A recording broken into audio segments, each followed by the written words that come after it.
AskReddit by Be Like You 834. What's the most commonly accepted lie on Reddit? Anything on ATA. I found dozens of women's driver licenses in my boyfriend's drawer, but now he's mad at me for invading his privacy. ATA, the wedding's in 3 hours. You aren't just yelling into the void.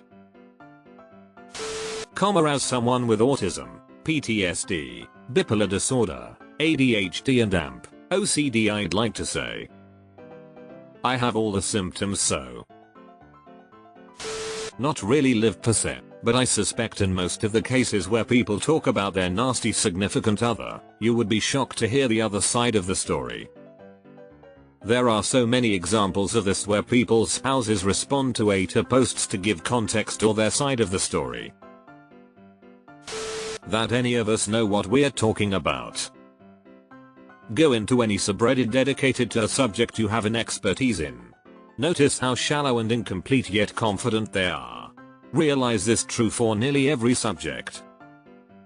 Reddit is full of people who get their knowledge from Reddit then post on Reddit as if they are experts. It's one big downward spiraling Dunning-Kruger circle jerk.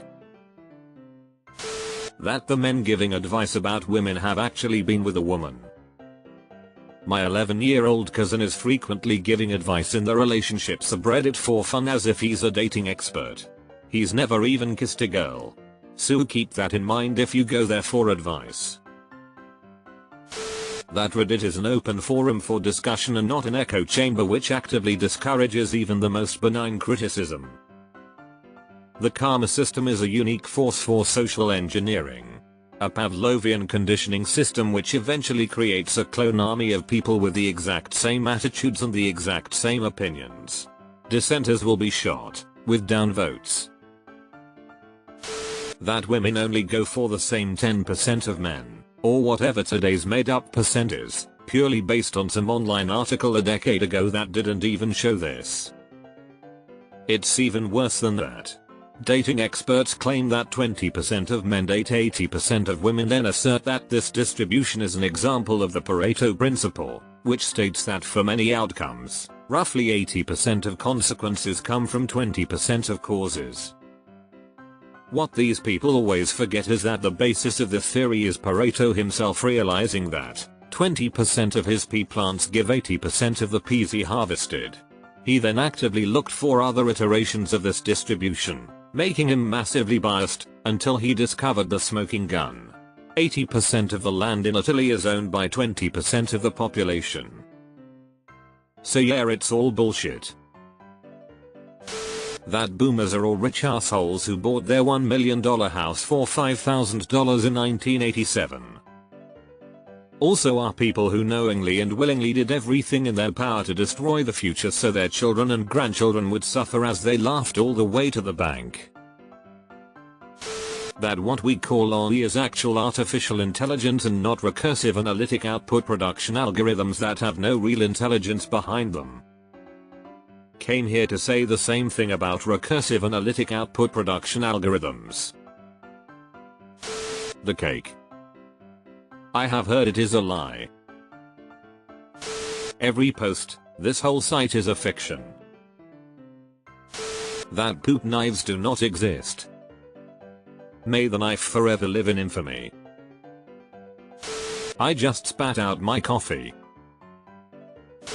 People believing others are responsible for their failures. The use of throwaway accounts. The comments that start with "as" are almost never by who or whatever they claim to be. For example, "I'm a man. I'm also a pretty understanding guy too.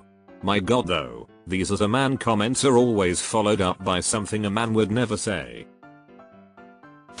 That AI does not and likely will never pose a threat to humanity. We get closer to the second renaissance every day.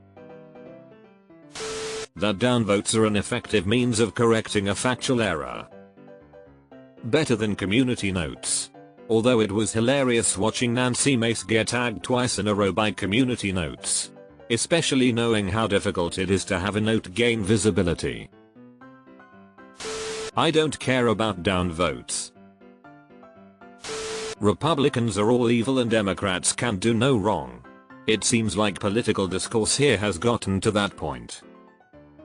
Most of them don't actually even understand what their party's platform is, they just support it like they would support a sports team.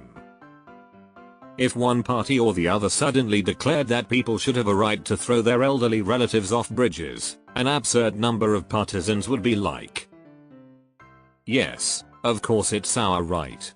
Why should we be inconvenienced by old people? They're tired and expensive and have lived long enough anyway. Everyone who is opposed to throwing old people off bridges is an artsy communist bigot racist classist monster. But I don't have any of those problems. You should go ask Ala Galadvis.